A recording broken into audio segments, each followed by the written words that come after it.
Assalamualaikum warahmatullahi wabarakatuh. Innal hamdalillah nahmaduhu wa nasta'inuhu wa nastaghfiruh wa na'udzu billahi min syururi anfusina wa min sayyiati a'malina. Man yahdihillahu fala mudhillalah wa man yudlil fala hadiyalah. Ashhadu an la ilaha illallah wahdahu la syarikalah wa ashhadu anna Muhammadan abduhu wa rasuluh. Ya ayyuhalladzina amanu taqullaha haqqa tuqatih wa la tamutunna illa wa antum muslimun. Ya ayyuhan nasu taqu rabbakumul ladzi khalaqakum min nafsin wahidah wa khalaqa minha zawjaha wa batha minhuma rijalan katsiran wa nisaa wattaqullaha alladzi tasaaluna bihi wal arham innallaha kana 'alaikum raqibah.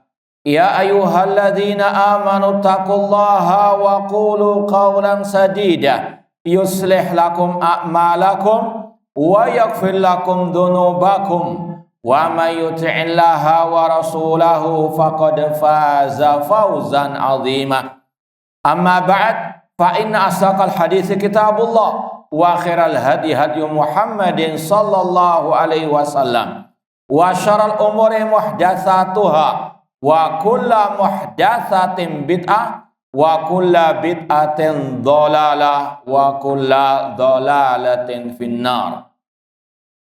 Ma'asal muslimin, ikhwani fillah wa akhwati, bapak-bapak, ibu-ibu, saudara-saudari rahimani wa rahimakumullah. Alhamdulillah, segala puji bagi Allah Subhanahu wa taala yang mempertemukan kita kembali dalam kajian kitab Khud Aqidataka minal kitabi wa sunnati sahihah oleh Fadilatul Syekh Muhammad bin Jamil Zainu rahimallahu ta'ala. Semoga Allah subhanahu wa ta'ala senantiasa memberikan kepada kita keistiqomahan di atas tauhid dan sunnah Rasulullah SAW sampai akhir hayat kita nanti. Kita masih dalam pembahasan tentang anwa'us syirkil akbar, macam-macam syirik besar. Pada poin yang ke-14, soal jawab yang ke-14, kata Syekh Muhammad bin Jamil Zain rahimahullah, hal nusaddiqu al-arrafa wal kahina fi ilmil ghaibi. Apakah boleh kita membenarkan paranormal dan dukun dalam pengakuan mereka tentang ilmu gaib? Sekali lagi, ini berkaitan dengan apakah boleh mempercayai, membenarkan ucapan paranormal dan dukun yang berkaitan dengan pengakuan mereka tentang ilmu gaib. Ilmu gaib ini berkaitan dengan masa yang akan datang, ya, ataupun berkaitan dengan hal-hal yang di luar jangkauan manusia. Maka kata Asy-Syaikh, la nusaddiquhuma, kita tidak boleh membenarkan mereka ini. Meskipun sekarang terkadang tidak menamakan diri mereka sebagai dukun. Mungkin mereka tidak menamakan sebagai paranormal. Mungkin namanya ustadz, namanya kiai, atau habib. Namun kalau mengaku-ngaku tahu yang gaib, maka wajib untuk kita mendustakannya. La nusaddiquhuma, kita tidak boleh membenarkannya. Kenapa demikian? Karena Allah berfirman, Kul la ya'lamu man fis samawati wal ardil ghaiba illallah. Katakan wahai Nabi Muhammad, tidak ada yang tahu yang gaib di langit maupun yang di bumi kecuali Allah. Tentang nasib seseorang tidak ada yang tahu kecuali Allah. Rasul SAW dalam Sahih Bukhari, dalam kitab Tauhid, mengatakan mafatihul ghaibi khamsun.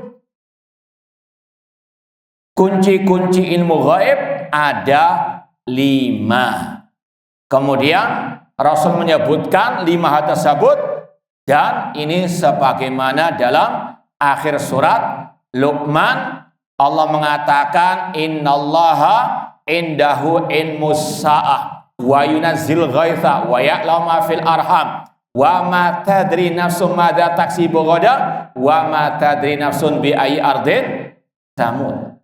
Sesungguhnya di sisi Allah lah ilmu tentang kapan datangnya hari kiamat. Ini masalah gaib. Jangankan orang biasa, Rasul SAW manusia yang terbaik, ketika ditanya oleh malaikat Jibril, akhbirni anisa'ah, beritahukanlah kepadaku tentang kapan hari kiamat. Rasul hanya bisa menjawab, mal mas'ulu anha bi'a'lama minasa'il. Yang ditanya yaitu aku, kata Rasul, dan yang bertanya yaitu malaikat Jibril tidak tahu kapan datangnya hari kiamat. Ini masalah gaib. Maka kalau ada yang meramal, sekali lagi, siapapun dia, entah yang gelarnya profesor, doktor, entah yang gelarnya tadi kiai, ustadz atau habib, meramal hari kiamat, tahun sekian, maka wajib didustakan. Ya, ini sekali lagi masalah gaib tidak yang tahu kecuali Allah. Bahkan Allah juga berfirman dalam surat Al-A'raf, yas'alunaka 'anis sa'ati ayyana mursaha qul innama ilmuha inda rabbi la yujalliha liwaqtiha illa huwa. Mereka bertanya kepada Nabi Muhammad tentang kapan hari kiamat. Maka katakanlah ilmu tentang hari kiamat hanya di sisi Allah. Allah tidak memberitahukannya kepada siapapun.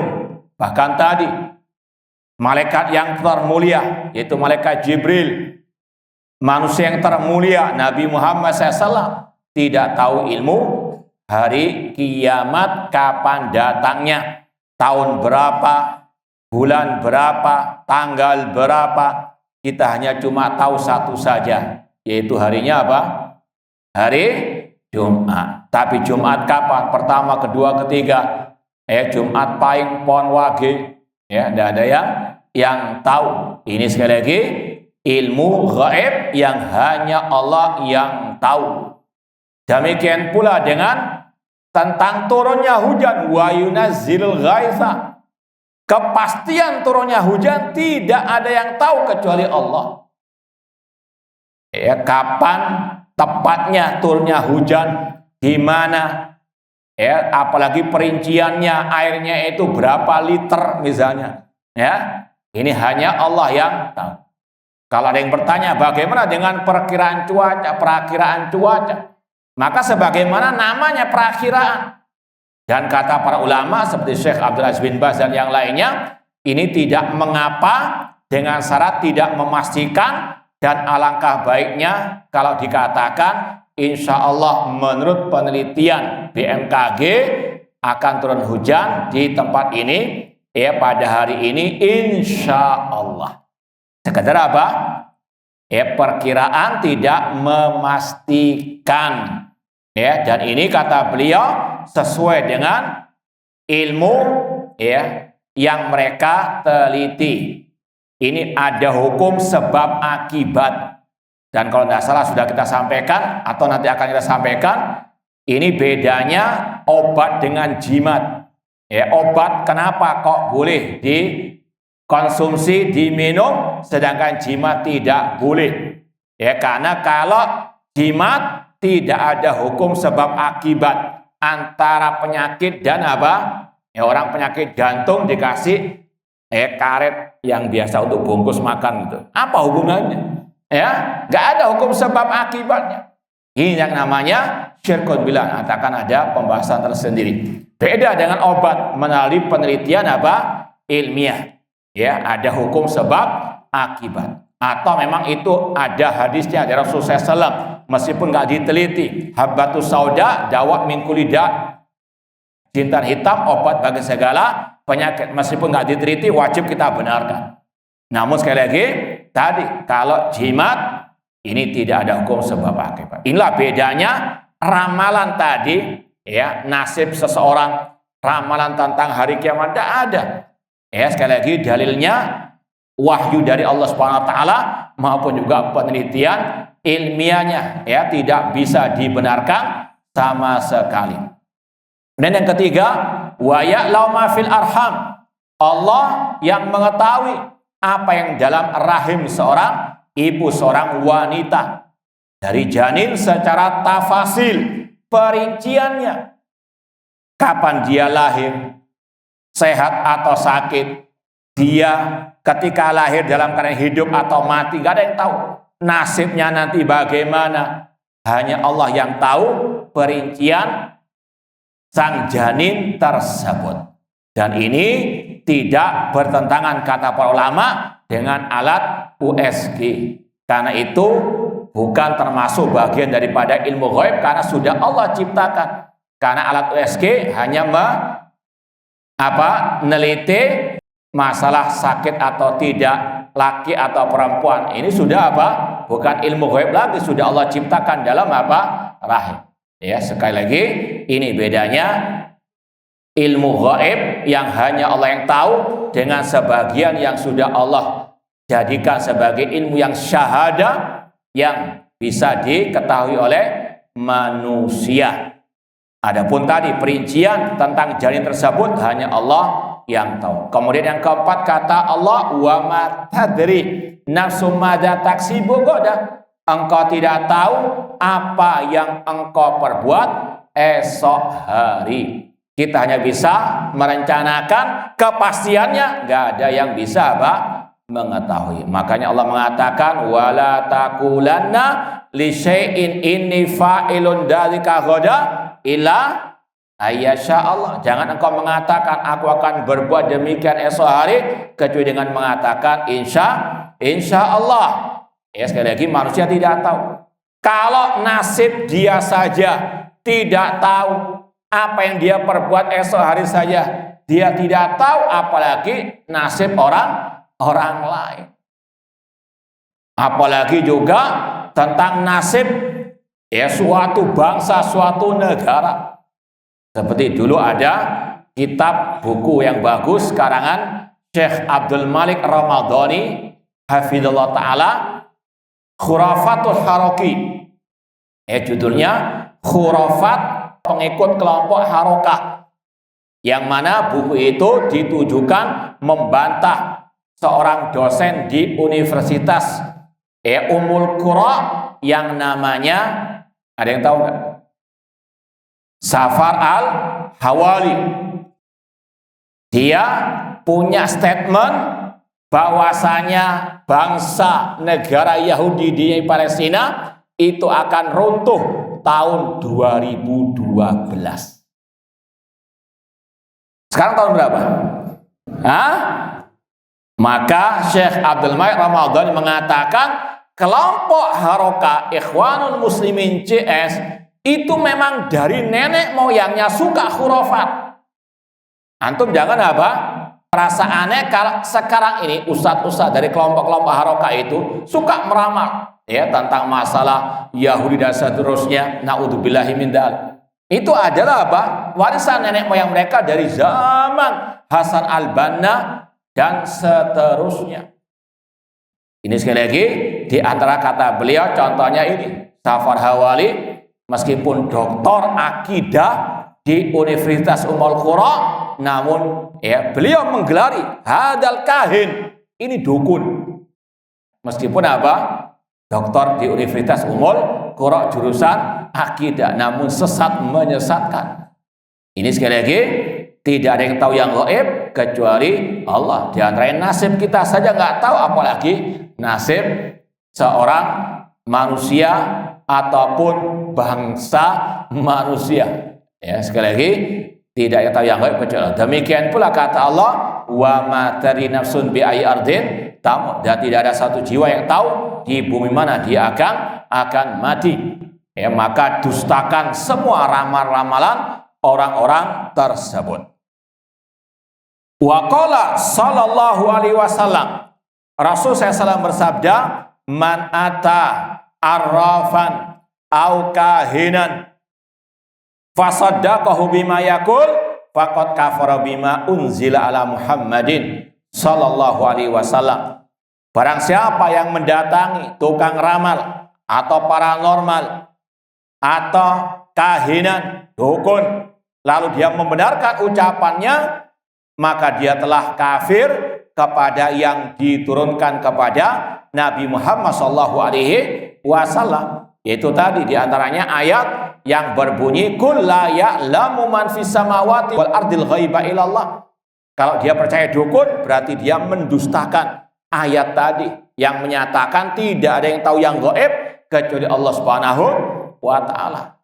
Orang datang ke dukun, langsung diramal, dilihat tangannya. Oh, ini tangannya nggak pernah cuci nih. Nanti nasibnya demikian. Naudzubillahi min dzalik. Ini sekali lagi harus didustakan. Seandainya dukun meramal, dan ini pernah kita dengar dari orang yang sudah tobat, ketika dia pernah datang ke dukun, baru dia datang, dukunnya itu katanya sudah tahu ente itu mengalami nasib demikian, keluargamu demikian ya. Dan kata dia, iya tepat Ustaz. Maka kita jawab, kalau kita tidak aneh. Kenapa demikian? Yang pertama, Rasul telah mengatakan, dukun itu kadang satu benarnya 100 dustanya. Yang dipromosikan yang apa?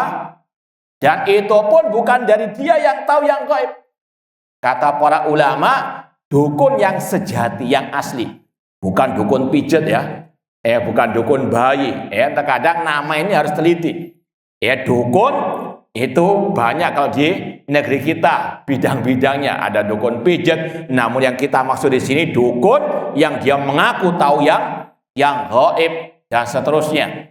Ini yang kita bahas sekarang, bukan dukun bayi dan seterusnya. Ini nama tidak merubah hakikat. Sama dengan tadi, namanya ustadz, namanya kiai, kalau meramal hal yang gaib, ini namanya apa?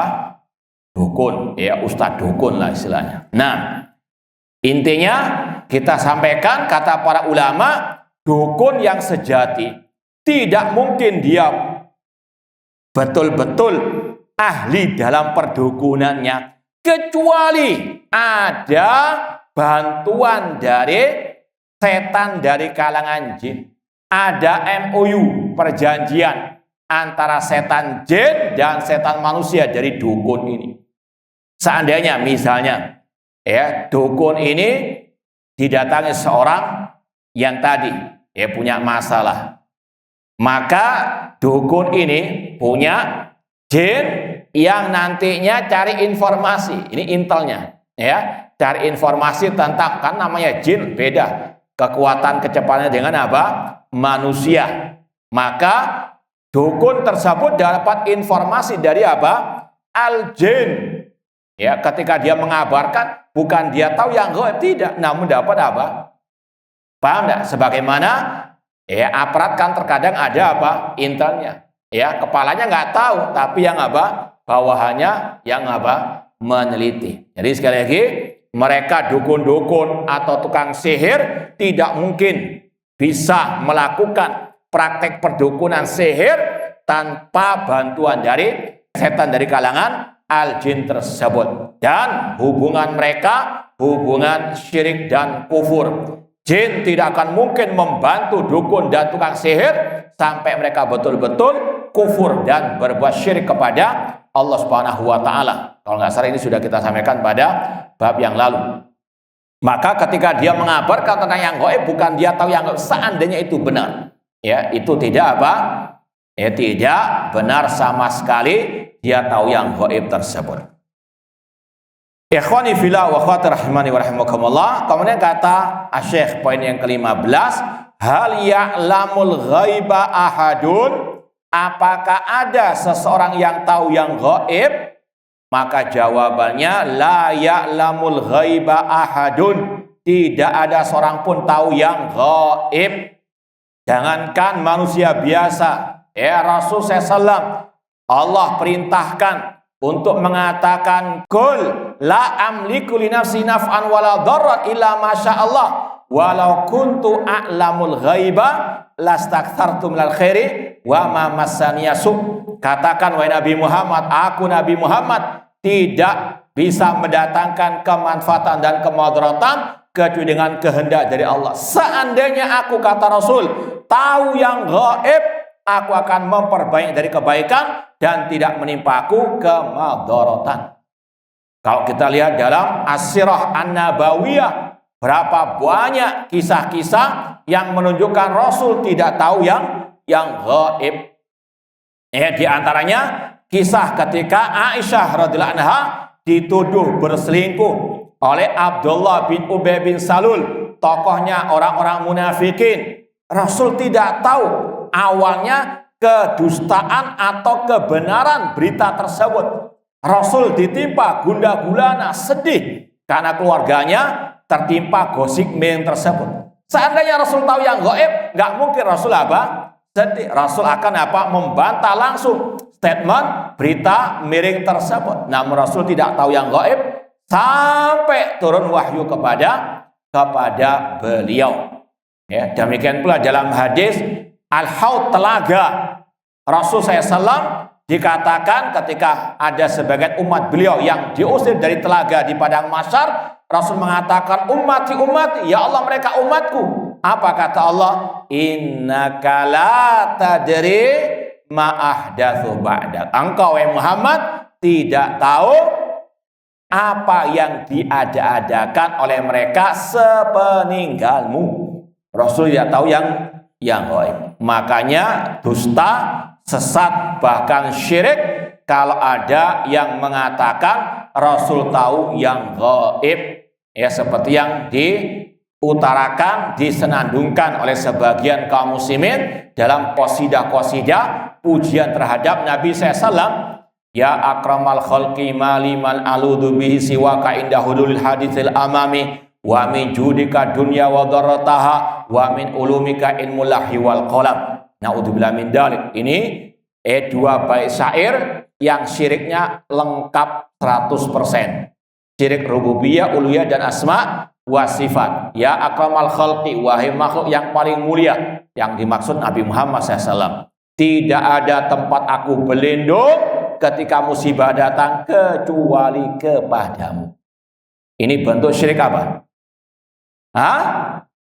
Minta perlindungan kepada Nabi Muhammad SAW. Al-uluhiyah.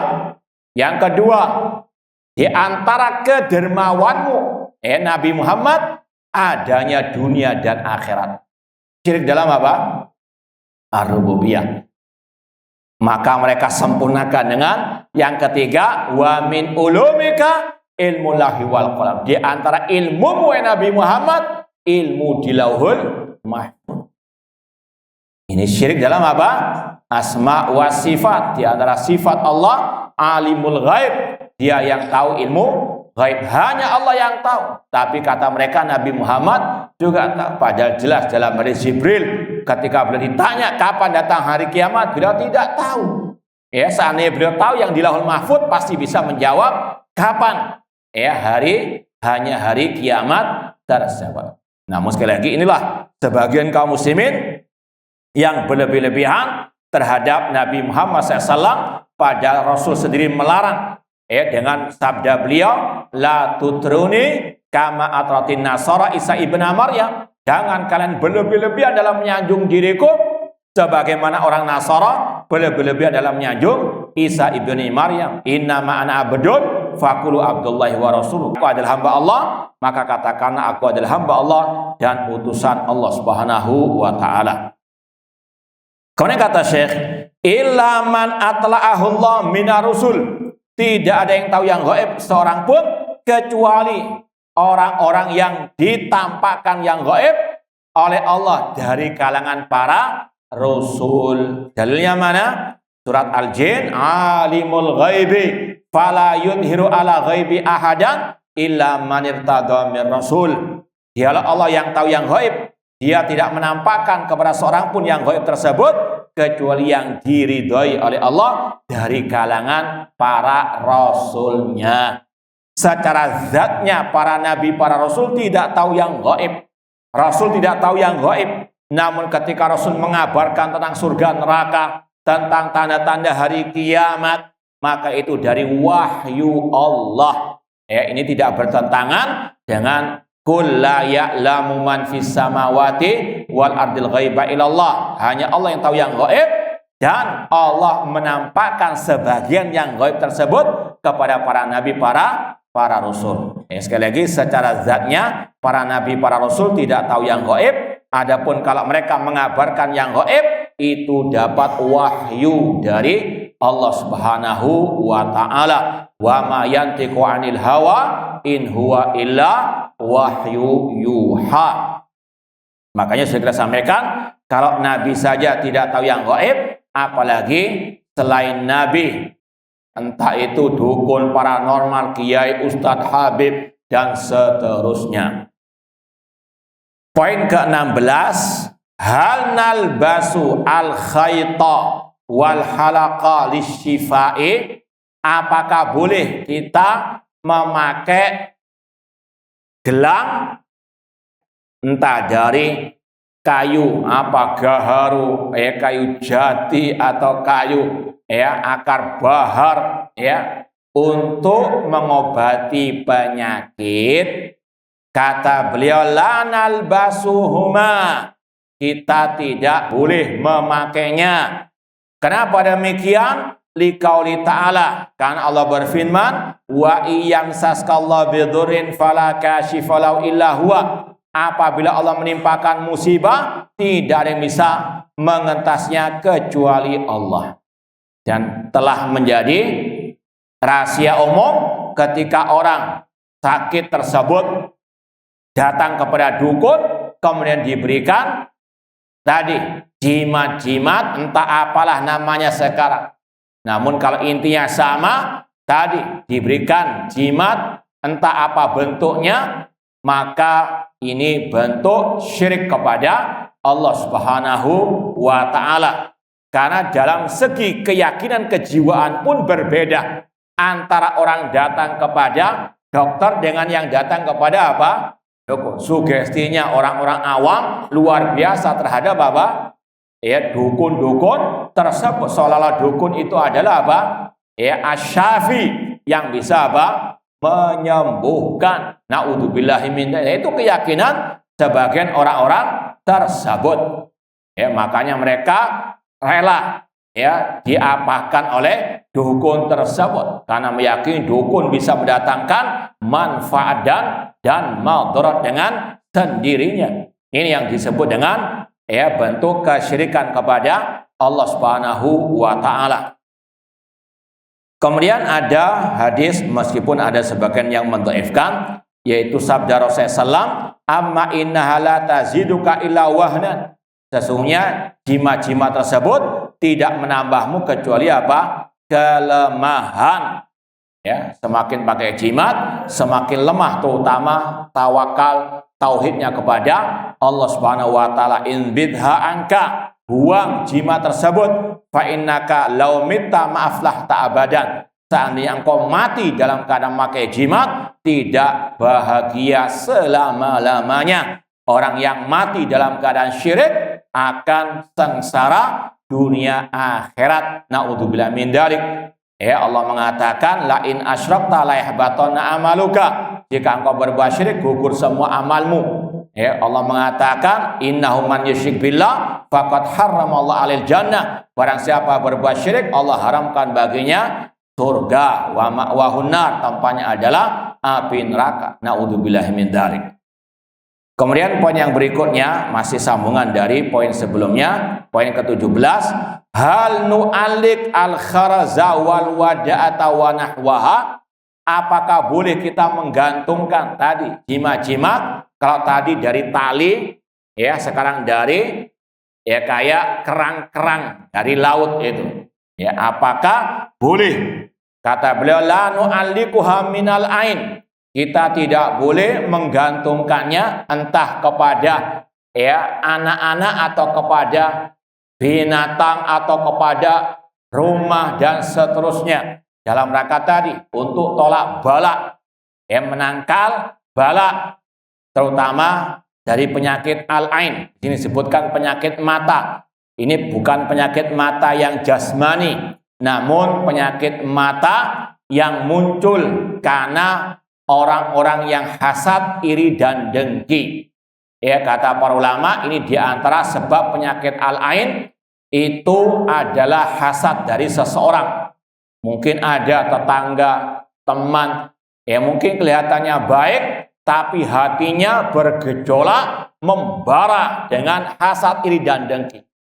Kalau orang yang dihasadi itu tidak punya benteng tauhid, tidak punya benteng at-taqwa, tidak punya benteng zikir kepada Allah, maka hasad yang dalam diri orang tersebut bisa mendatangkan bala dengan seizin dari Allah Subhanahu wa taala.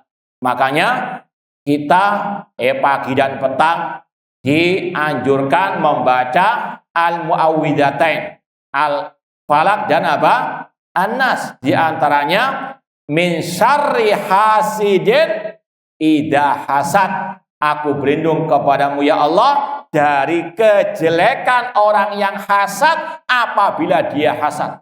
Kata para ulama tadi, orang yang hasad itu dengan sekali lagi seizin dari Allah bisa mendatangkan penyakit alain. Dengan pandangan matanya dia bisa menjadikan orang yang dia lihat jatuh sakit tanpa mungkin kelihatan sebab apapun.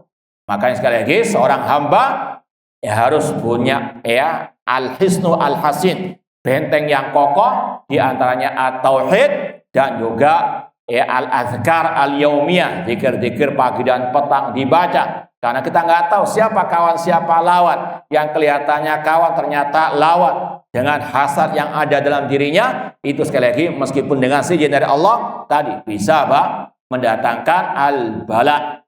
Kadang orang salah menyikapi, takut kena penyakit ain. Kalau orang Jawa penyakit sawan namanya. Ini sekali lagi hak ada, kita yakini ada. Cuma tidak boleh juga berlebihan. Di antaranya tadi datang ke dukun untuk menolak penyakit ain tersebut, dan mereka pun dukun-dukun memberikan jimat-jimat. Makanya sebagian kaum muslimin, anak-anak mereka dikasih kalung, biasanya bentuknya segi 4. Itu kalau dibuka ada tulisan-tulisan campur aduk, mungkin ayat, mungkin juga dari jin-jin yang menemani dukun-dukun tersebut. Intinya ini adalah bentuk syirik kepada Allah Subhanahu wa taala. Allah berfirman dalam ayat yang sudah kita baca tadi, wa iyam saskallahu bidzurrin fala kashifa lahu illa huwa. Apabila Allah menimpakan musibah, tidak ada yang bisa mengentasnya kecuali Allah Subhanahu wa taala. Dan Rasul bersabda, man 'allaqa tamimatan faqad asyraka. Barang siapa yang menggantungkan jimat, maka dia telah berbuat syirik. Meskipun nggak digantungkan, dipajang di lemari, disimpan lemari, kalau namanya jimat tetap syirik. Dan sangat disayangkan, bulan Al-Muharram yang sekarang kita sudah masukinya, banyak orang-orang yang naudzubillah min dzalik melakukan ritual tolak bala dengan memandikan pusaka. Orangnya saja belum. Naudzubillah min dzalik. Ini sekali lagi adalah bentuk syirik kepada Allah. Dalam hadis yang sahih riwayat Abu Dawud, innar ruqa wat tamaima wati wala syirkun. Sesungguhnya jampi-jampi ala dukun, jimat-jimat ala dukun, dan ilmu sihir, ilmu pelet, ini bentuk syirik kepada Allah Subhanahu wa taala. Rasul yang mengatakan itu syirik kepada Allah. Sangat disayangkan berapa banyak kaum muslimin yang tidak paham akan hal ini. Terkadang mereka tertipu dengan tulisan-tulisan ayat yang mungkin dalam jimat-jimat tersebut. Kadang ada ayat cuma dicampur adukan dengan istilahnya simbol-simbol dari kalangan setan dan dari kalangan setan al-jin. Apapun jimat tersebut, entah bentuknya tombak, bentuknya keris yang tadi simpan untuk tolak bala, ini sama hukumnya kata Rasul, inna ruqa wa tamaim wa tiwala syirkun. Dan dalam hadis ini tadi Rasul mengatakan, man allaqa tamimatan faqad asyraka. Barang siapa yang menggantung atau menyimpan tamimah, yaitu jimat-jimat tadi, maka dia telah berbuat syirik kepada Allah Subhanahu wa taala. Karena secara umum orang yang menyimpan jimat-jimat tadi, hatinya bergantung kepada jimat tersebut untuk menolak al-bala, naudzubillahi min dzalik. Maka seorang muslim muslimah harus betul-betul paham ini adalah syirik kepada Allah yang wajib ditinggalkan, dijauhi dan diingkari. Karena Islam tidak cukup hanya bertauhid saja, harus berlepas daripada syirik dan orang yang berbuat kesyirikan. Dan sekali lagi, bulan seperti ini selayaknya untuk kita sampaikan kepada umat bahwasanya bulan Al-Muharram ini bulan yang dimuliakan oleh Allah, ini bulan yang diagungkan oleh Allah, bukan bulan yang mendatangkan kesialan sebagaimana keyakinan sebagian orang yang masih mengaku kaum muslimin. Padahal itu keyakinan yang syirik kata Rasulullah SAW. Sekedar meyakini ini bulan sial, itu syirik kata Rasul. Rasul mengatakan at-tiyaratu syirkun, menganggap sial sesuatu, diantaranya bulan Surah, ini syirik kepada Allah Subhanahu wa taala. Dan tadi pagi kita ada kajian khusus tentang bulan Muharram antara syariat dan khurafat. Ini banyak luar biasa khurafat-khurafat di bulan seperti ini. Maka kewajiban dai-dai ahli sunnah untuk mengingatkan umat akan bahaya syirik dan kesesatan penyimpangan di bulan yang dimuliakan oleh Allah. Bulan biasa saja haram berbuat syirik, apalagi di bulan Al-Muharram. Makanya Allah mengatakan fala tadlimu fihinna anfusakum, jangan kalian mendolimi diri kalian di 4 bulan Al-Hurum ini. Kalau maksiat di hari biasa, di bulan biasa itu dosa, apalagi di bulan ini. Kata Abdullah bin Abbas, ja'ala dzamba fihinna a'zam. Allah menjadikan dosa di 4 bulan hurum ini berlipat ganda. Kalau dosa maksiat luar biasa dilipat gandakan, apalagi bid'ah dan syirik, naudzubillahi min dzalik. Ma'asal muslimin, ikhwani fillah wa akhwati rahimani wa rahimakumullah. Kemudian yang berikutnya, poin ke-18, ma hukmul amali bil qawanin al mukhalifati lil Islam. Apa hukum melaksanakan undang-undang buatan manusia yang menyelisihi al-Islam?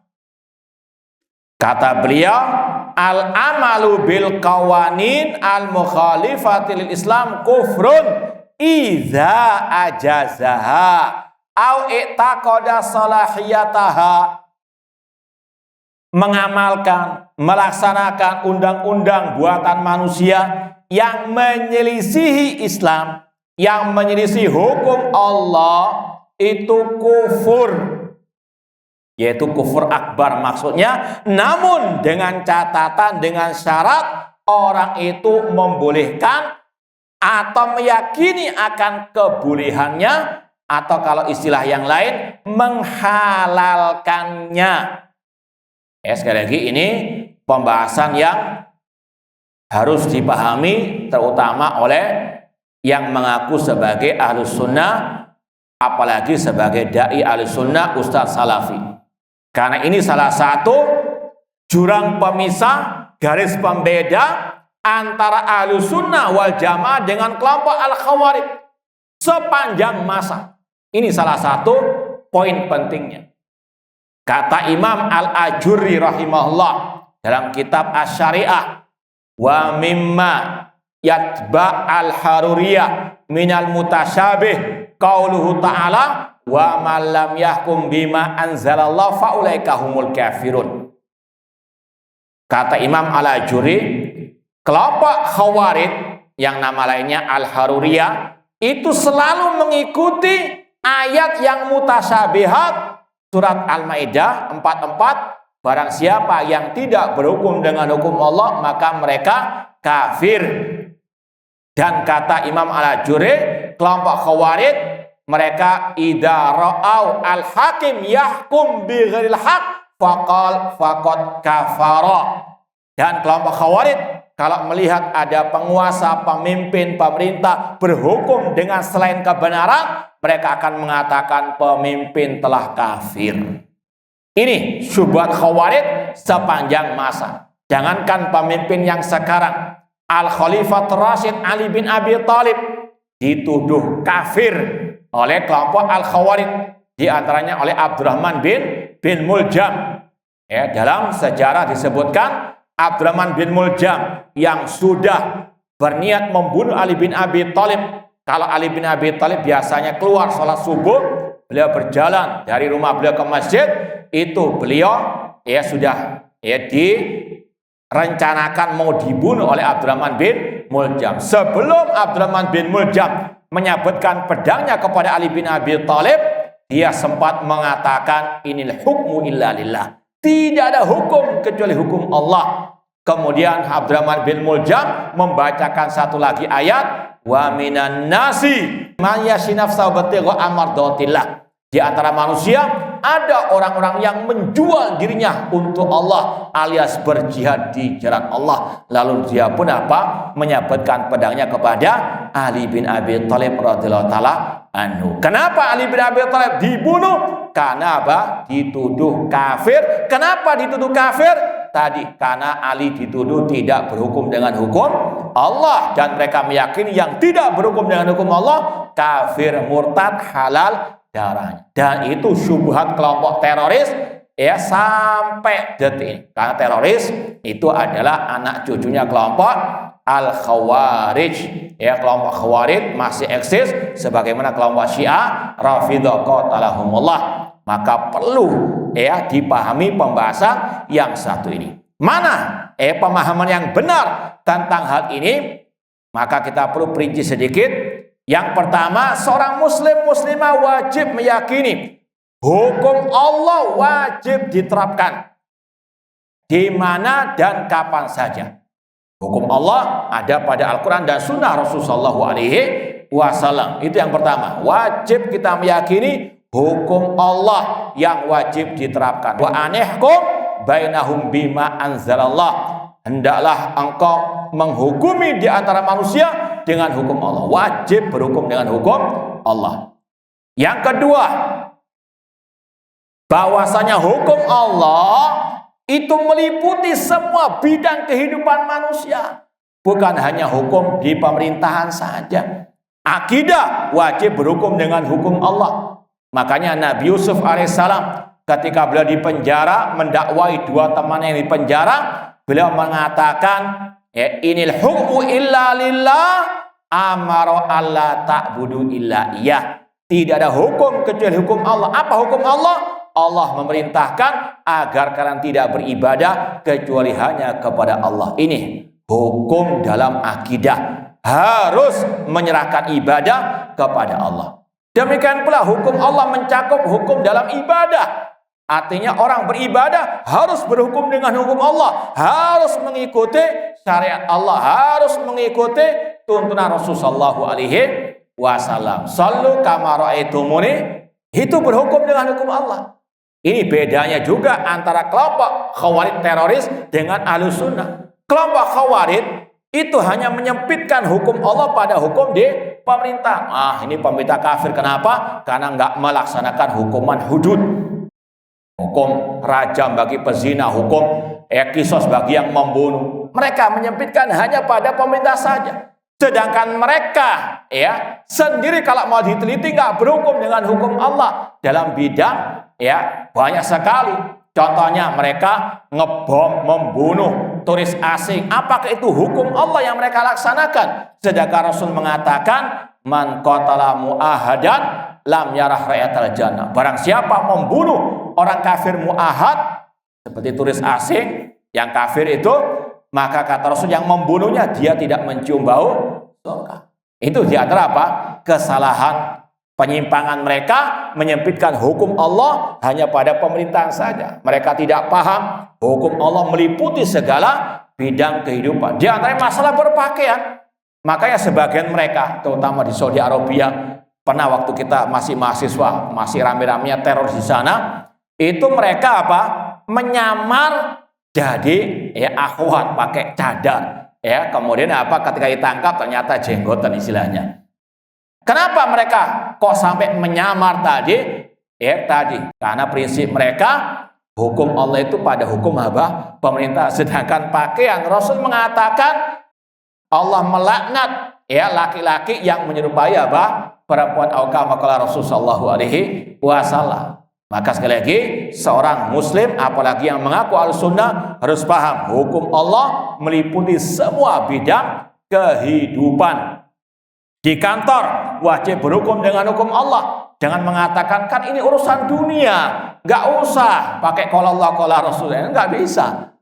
Misalnya yang laki harus misalnya sholat 5 waktu, misalnya kalau misalnya di situ ada asrama dan seterusnya harus misalnya sholat tidak boleh ditinggalkan. Ini hukum Allah, jangan dipisahkan hukum Allah dengan kantor, dengan apapun lah namanya. Sebagaimana kelompok sekuler yang memisahkan agama dengan apa? Negara. Meskipun ini juga banyak didengungkan oleh sebagian tokoh agama juga, naudzubillah min dzalik. Seperti contoh kasus ru'yatul hilal ketika awal Ramadan. Ada sebagian tokoh mereka mengatakan tidak usah pemerintah ikut campur dalam masalah apa? Penentuan awal Ramadan. Naudzubillah min dzalik. Ini sekali lagi syubhat kelompok sekuler. Justru pemimpin kaum muslimin harus turun dalam apa? Masalah yang besar yang berkaitan dengan kemaslahatan umat. Intinya hukum Allah mencakup segala bidang hidup. Tidak punya dan. Tapi insyaallah kita lanjutkan ba'dal adzan. Wallahu taala. Kalau ada yang pertanyaan silakan ditulis di kertas.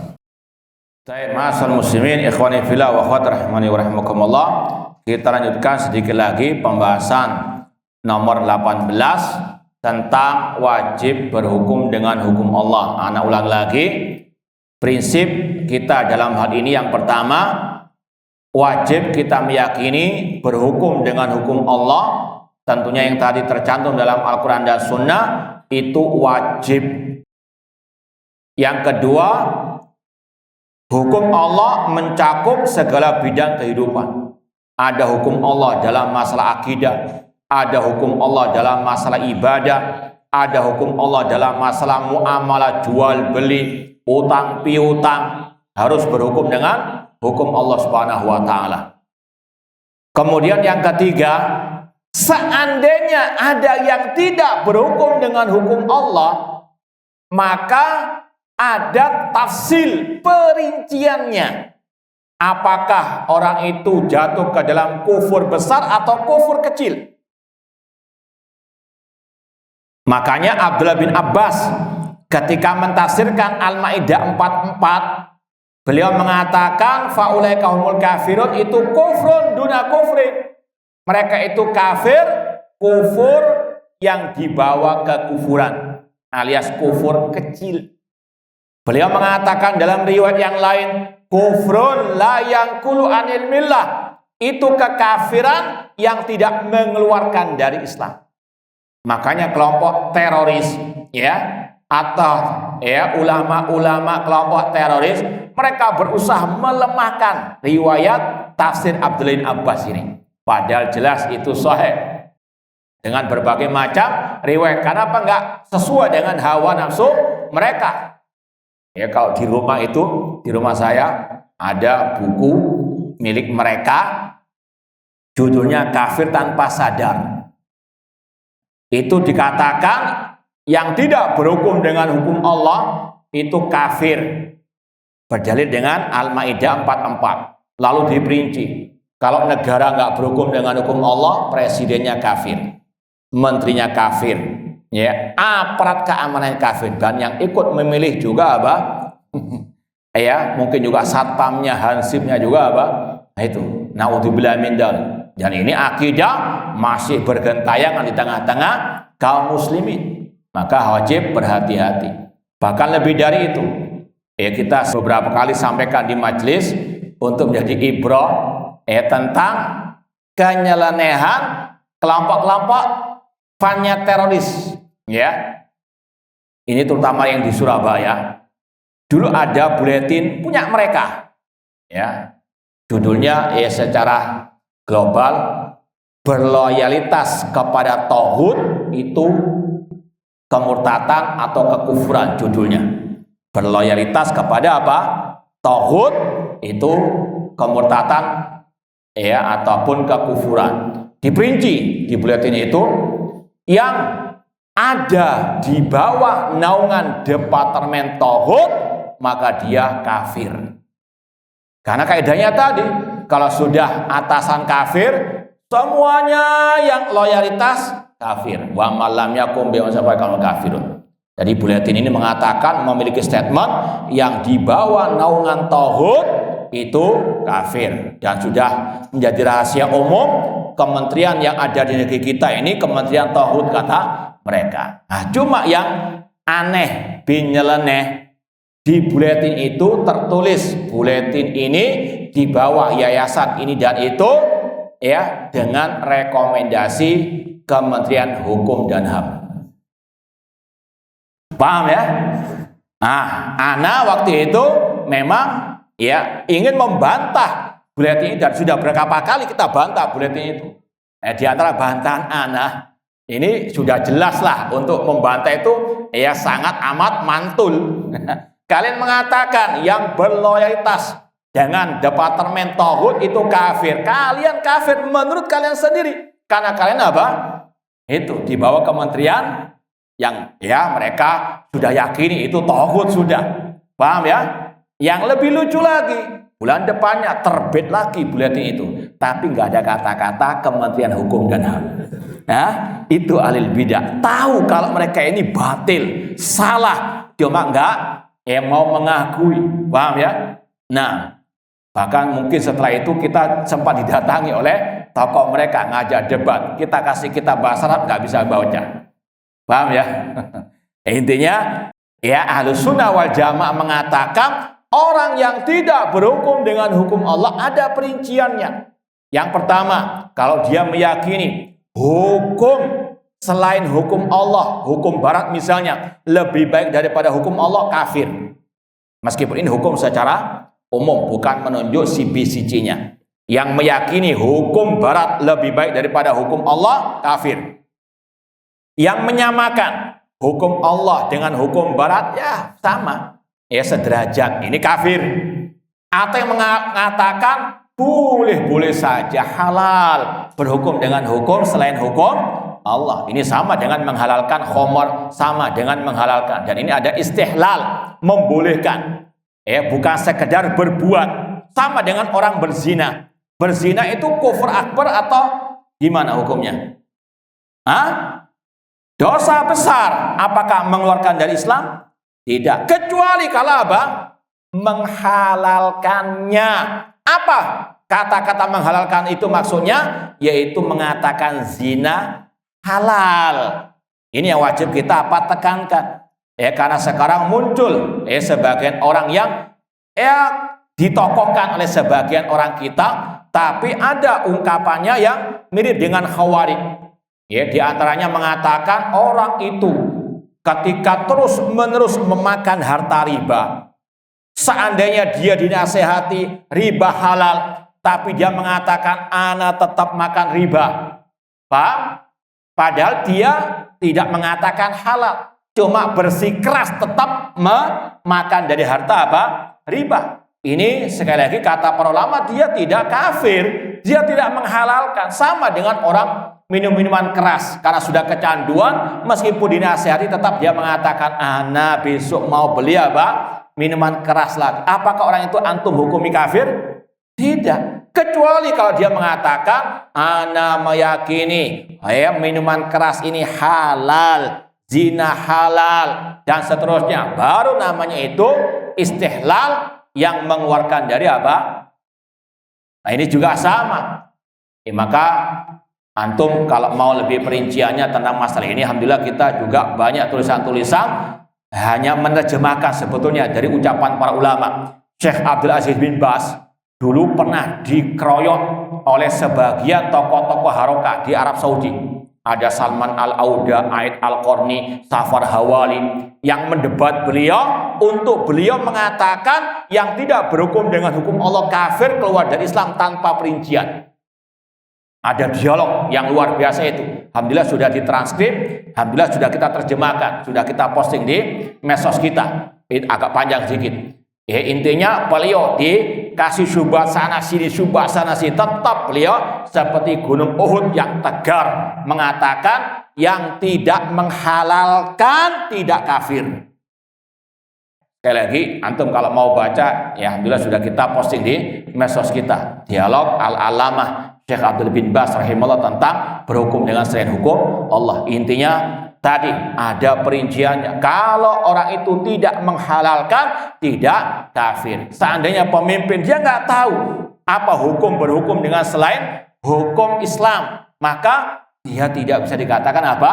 Keluar dari Islam. Itulah makna wa malam yahkum bima anzalallahu fa'ilkahumul kafirun. Mereka kafir, kata Abdul Abbas, kufur yang tidak mengeluarkan dari apa?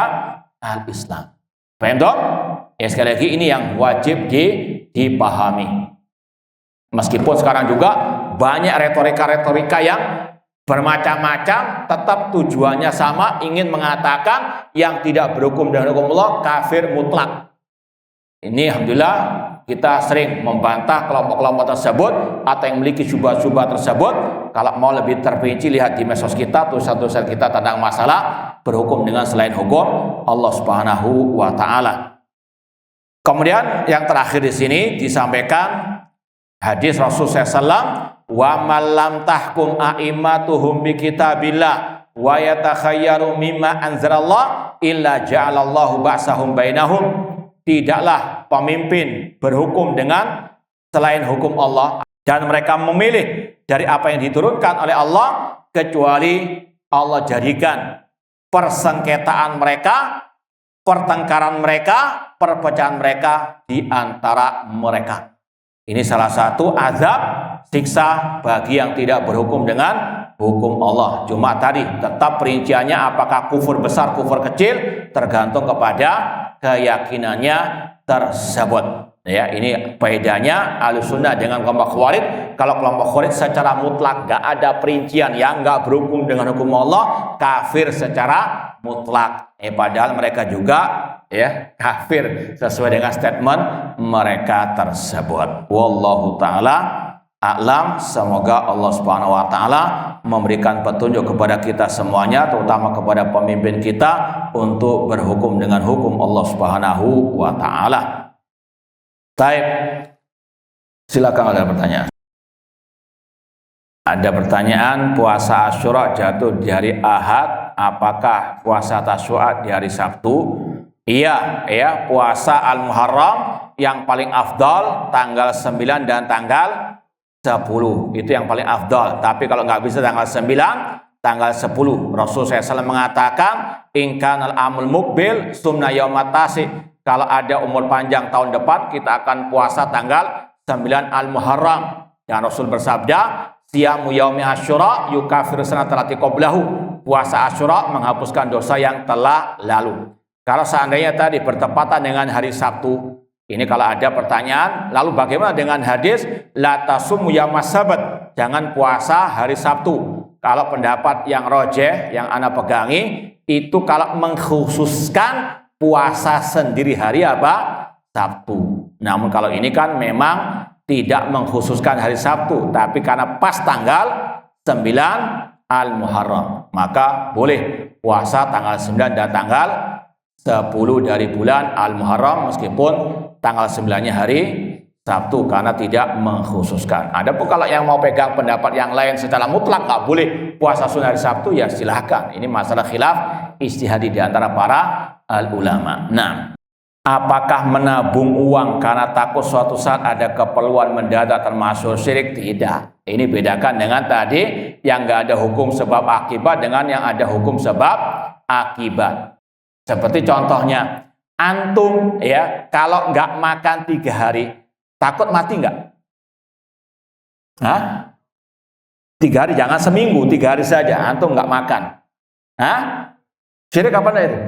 Takut tabi'i. Paham? Makanya dalam bab al-khauf, dalam kitab tauhid, para ulama menyebutkan ada khauf yang syirik, ada khauf yang haram, ada khauf yang tabi'i. Orang takut ya dimakan harimau, syirik atau tidak? Kalau ngomong nggak takut saya Ustaz, ayo ke mana itu, Ragunan ya? Hah? Nah, tabiat nggak syirik, paham ya? Apalagi jomblo takut apa? Terjatuh ke dalam ya halal yang keji, suatu yang apa? Tabi'i. Sekali lagi, kalau yang diharamkan seperti orang dia takut amar ma'ruf nahi munkar sedangkan dia mampu. Kemudian takut yang syirik, dia kalau nggak memberikan sesaji di bulan Suro ini akan kualat karena Nyiloro Kidul lagi kelaparan misalnya. Ini apa? Khurafat, syirik kepada Allah. Ini takut yang apa? Syirik, menganggap bulan Suro bulan sial, takut kena sial. Ini juga apa tadi? Syirik. Karena nggak ada apa sih? Sekali lagi, orang yang akalnya sehat, apa hubungannya bulan Suro dengan sial? Apa hubungannya angka 13 dengan sial? Ainal ukul istilahnya. Apalagi sudah gelar S1, S2 dia peroleh, mulai PAUD dia belajar hitung-hitungan, setelah 12 pasti berapa? Sampai S1, S2 bangun lift, angka 13-nya di ainal ukul. Paham? Inilah khurafat. Itu tadi, kalau istilah khurafat kata ulama, mu'taqad mabni ala al-auham wa takhayyulat. Itulah khurafat, keyakinan-keyakinan yang dibangun di atas halusinasi. Kenapa orang nggak boleh keluar di malam 1 Suro? Karena Nyiloro Kidul lagi pawai dengan tentaranya. Ainal ukul, sopo itu istilahnya. Paham dong? Na'udzubillahi min dzalik. Ini sekali lagi yang harus diluruskan, yang harus betul-betul disampaikan kepada umat. Sekali lagi, takut ada banyak macamnya. Orang dia cuma tentunya tidak boleh sampai berlebihan. Seperti tadi, takut yang berlebihan haram. Menabung sampai nggak mau sedekah, nggak mau zakat, takut ini berlebihan. Namun sewajarnya tidak ada masalah. Nah, kalau ada ini ulama mengharamkan rokok, bahkan kementerian juga semikian. Bagaimana jika ada kaum muslimin yang mengatakan rokok itu halal? Yang pertama, kita tegakkan hujjah, bahwasanya ayat, hadis semuanya terang benderang mengharamkan rokok tersebut. Bahkan suruh baca iklan di rokok mau dibunuh, hanya orang yang enggak waras yang sudah mau dibunuh bayar lagi. Paham dong? Ini intinya ditegakkan hujjah. Adapun masalah kekafirannya kalau menghalalkan, ini ada pembahasan yang berbeda lagi, yaitu apakah orang itu ada syubhat-syubhat dan seterusnya. Maka tugas kita untuk menegakkan al-hujjah. Adapun masalah takfir kita serahkan kepada para al-ulama. Paham dong? Meskipun secara kaidah umum yang menghalalkan yang telah disepakati akan keharamannya itu yang kufur akbar. Wallahu taala a'lam. Ada lagi atau cukup? Baik, kalau tidak ada lagi kita cukup sekian. Kurang lebihnya mohon maaf. Wa jazakumullahu khairan. Aqulu qouli hadza wa akhiru da'wana anil hamdulillahi rabbil alamin. Wassalamualaikum warahmatullahi wabarakatuh.